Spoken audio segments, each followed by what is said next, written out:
Hey everyone, welcome back to my channel. This is Coffee with Katie.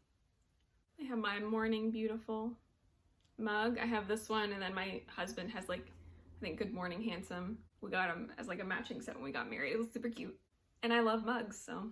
I'm actually working on a mug display. So I get a mug from I think I mentioned this, every country and state that I've gone to, and I'm working on a wall piece. My parents made me this wall piece where I could display them all, but I need to actually secure it and then hang all the mugs up.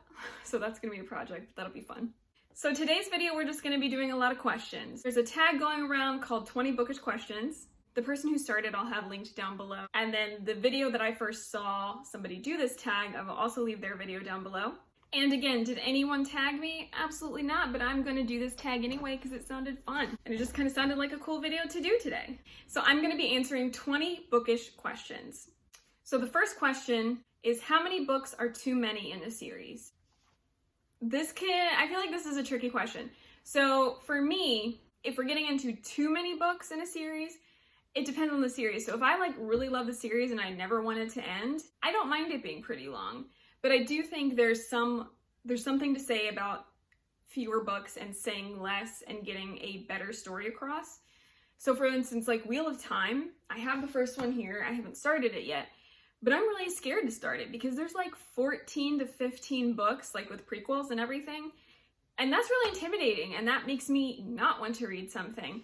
So I think for me, once we get into over 8 to 10 books, that kind of deters it for me. Obviously, so A Court of Thorns and Roses, there's 3 books in the original, and then there's a prequel after that, and now there's a 5th book, and I think it's going to be this whole other series, so there may be 6 or 7 books in total.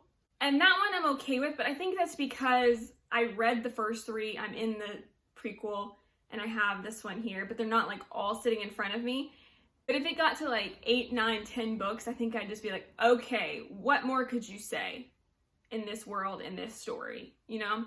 But there's also something to be said for spin-offs. I'm not always a huge fan of spin-offs, but I know if there's a character you like, you can follow that character in another series. I think the Grishaverse is a good example of this. So there's the original trilogy, and then you have Six of Crows and Crooked Kingdom, which is different characters, but in the same universe.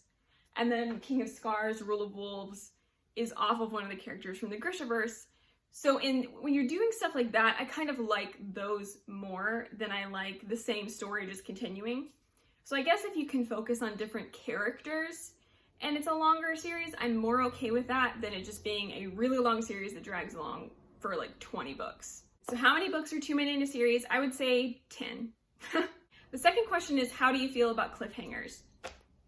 I understand the purpose of cliffhangers, especially at the end of books, to get you to pick up the next book.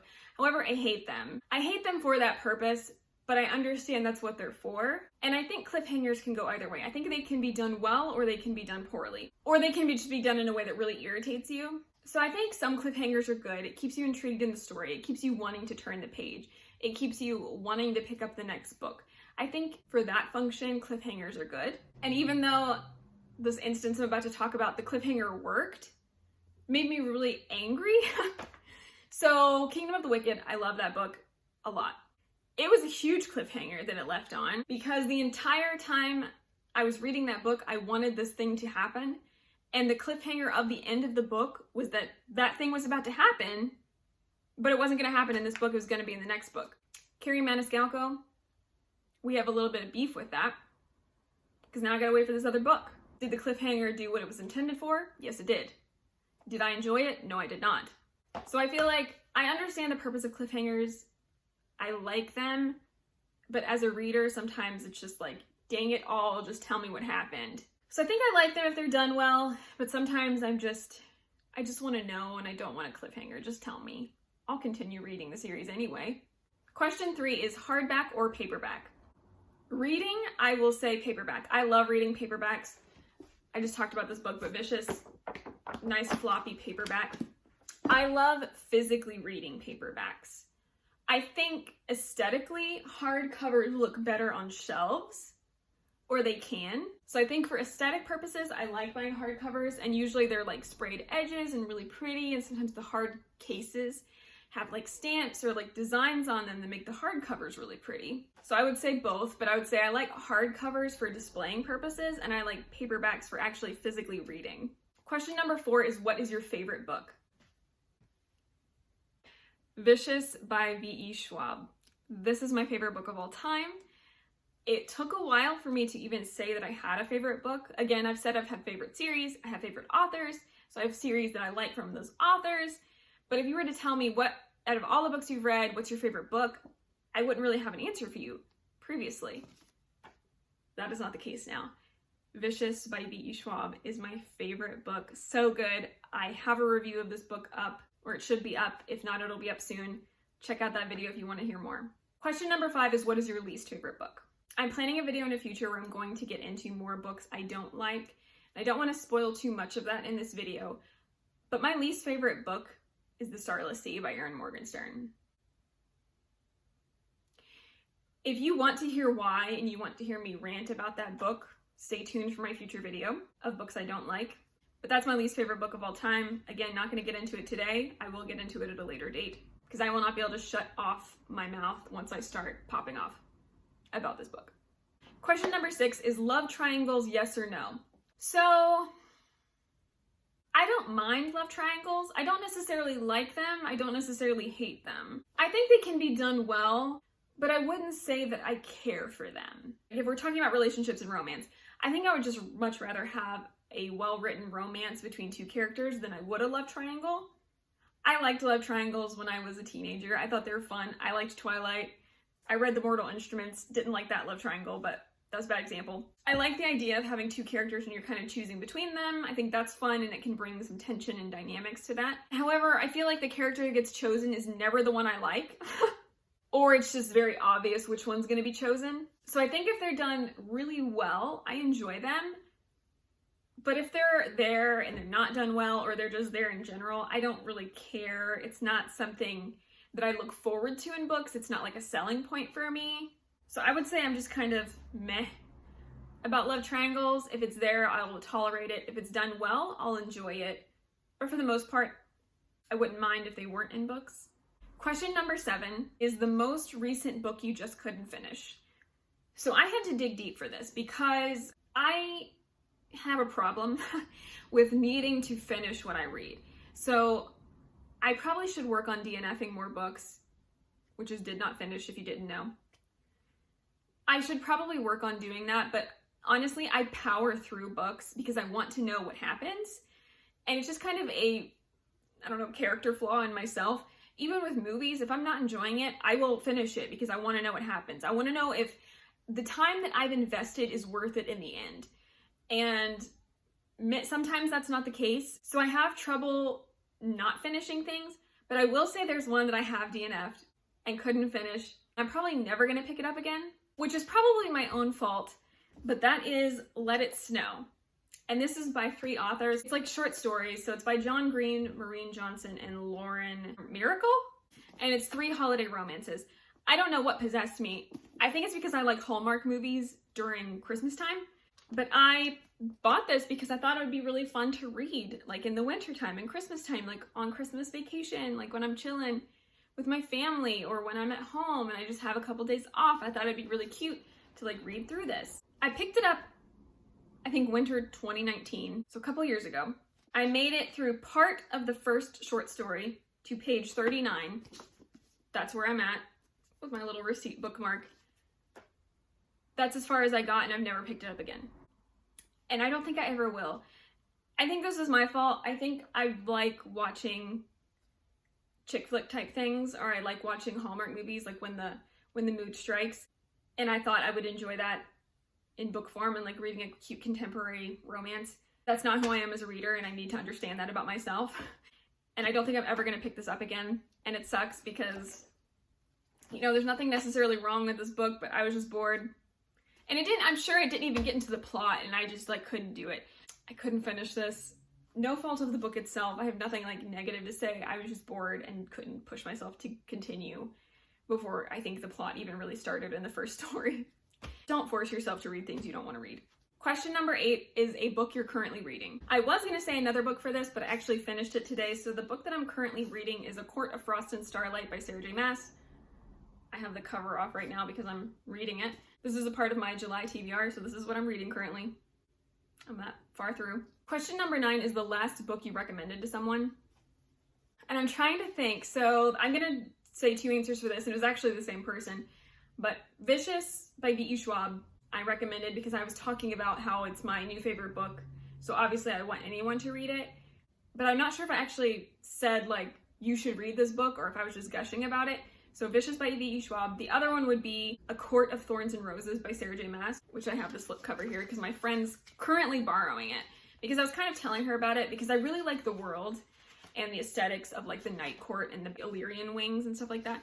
So I was kind of like not spoiling anything for her, but kind of describing some things and sending her like aesthetic videos and telling her that it was now going to be turned into a show that's going to be coming out, and convinced her to read it.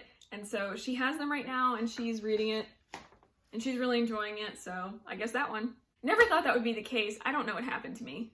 Question number 10 is the oldest book you've read. And if we're going to be honest about this one, we have to say the Bible because this is the oldest text I've ever read, and I've read the entire thing. So the Bible has to be an answer for that, oldest book I've ever read. If we're looking at fiction or some other type of thing like that, I don't know if I've technically finished Wuthering Heights now that I think about it. I think the end, the tiny bit of the end I haven't finished. I've read The Hobbit, one of those. But definitely the Bible, it's the oldest. Question number 11 is the newest book I've read. For the Wolf by Hannah Whitten. So this came out in June 2021.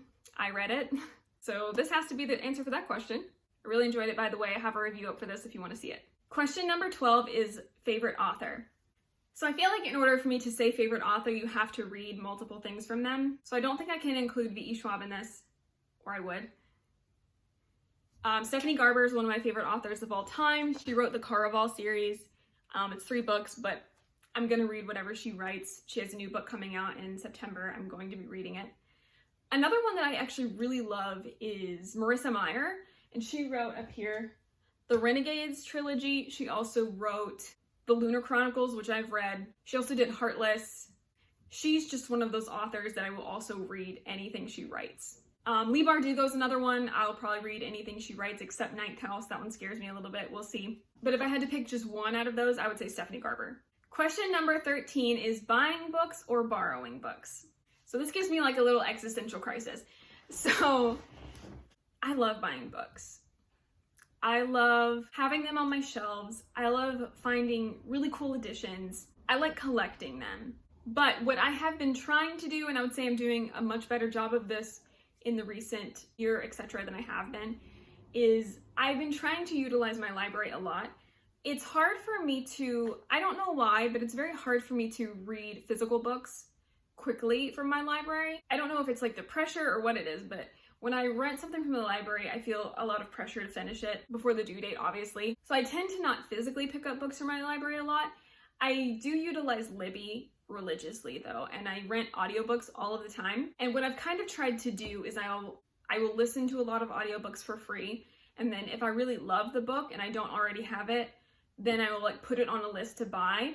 But then if I just listened to it and I liked it and that was it, then it goes back to the library and that's it. I don't buy a physical copy of it. So I'm trying to borrow more, and then if I want to buy that book because I really enjoyed it, I will do that later. And I've been trying to get into that mindset more, but it's also really difficult if I am building a TBR and I want to have that book physically and I can't get it on audiobook, at least for free, then I want to have it for my TBR. So I would say I am a book buyer, a collector, but I do try to utilize free resources when I can, when it makes sense. Question 14 is a book you dislike that everyone else seems to love. So this one had me thinking for a long time. I think what I'm going to say is Red Rising by Pierce Brown. So it's kind of weird for me to say this because I like the Red Rising world and trilogy and story overall. I do. I just finished the trilogy recently, and overall I like the world, I like the story, I like the intricacies of the cast type systems, I liked some of the characters a lot, and the kind of space opera-ness of it. However, the first book, Red Rising, It was a miracle I got through that. I was so bored. So I really disliked that book, even though as a whole, as I said, I enjoy it. I enjoy the world. I enjoy the story overall. But that book was painful for me. There's like fighting and gore and all kinds of things happening, and I was bored for so much of it. It was so bizarre. And I feel like everybody raves about it, and everybody loves it, and everybody loves the whole trilogy. And I'm just sitting there like, what is this? And I don't understand how you can love the first book the most. How? So I seem to dislike that, and everyone else seems to love it. I don't know. It is what it is. Question number 15, bookmarks or dog ears? Always bookmarks. I don't like messing up my books. If you want to dog ear your book, whatever, do your thing, man. I have more bookmarks now than I ever have in my life, thanks to book boxes. But I will say that if I'm reading a book and I don't have a bookmark handy, for instance, like this book I just showed you, this is a receipt. I will use that. Still a bookmark though, not a dog earing of a page. So I will use anything around me as a bookmark before I will dog ear a page. Question number 16 is a book you can always reread. And again, this question stumped me a little bit because I'm not a rereader. I don't reread a lot of books, if any books. When I was in high school, I think I reread Twilight, but that was because I picked up Twilight and it's really what got me into reading. And I would try to read other things and I didn't really like them. So I didn't know what else to do. So I would just reread those. And I think I only did that again like once. I'm not a big rereader. I'll rewatch movies, but when it comes to reading books, I would rather read a new story than I would reread an old one. However, I would say that's the biggest caveat for this answer. Again, Vicious from V.E. Schwab. I had the thought, I just finished this in June. I had the thought today that I was like, I wonder if I could listen to this book. I wonder if I should read this book again. And that's extremely rare for me to even think.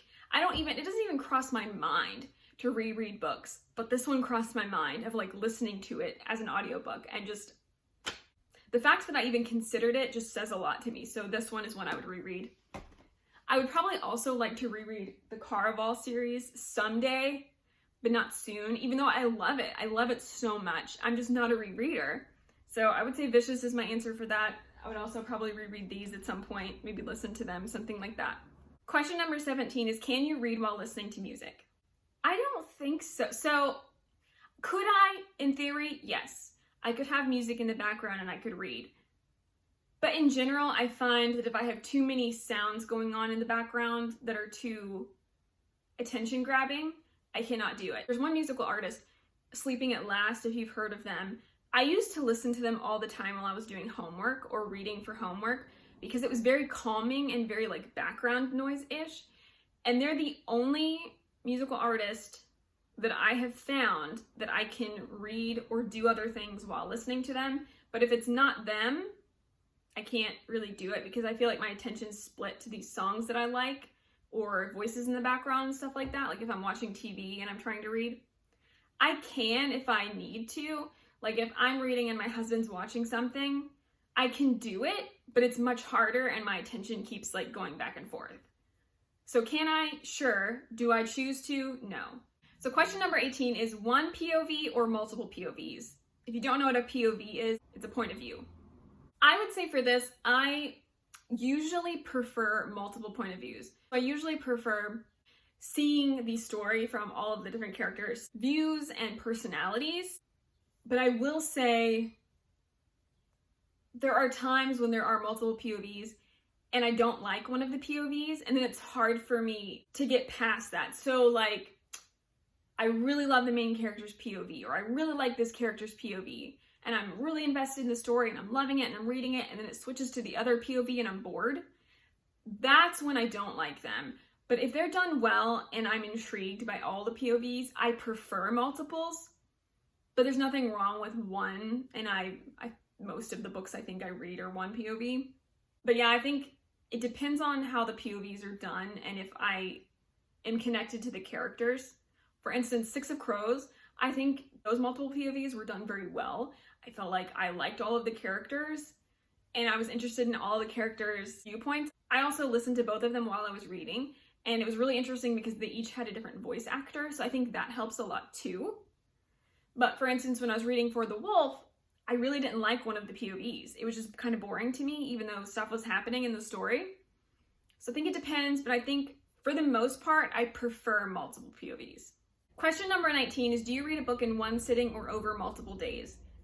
Almost always over multiple days. I wouldn't say that I'm a very fast reader when it comes to physically reading. And I also, I work a lot, and I have like cooking and other things I need to do around my house.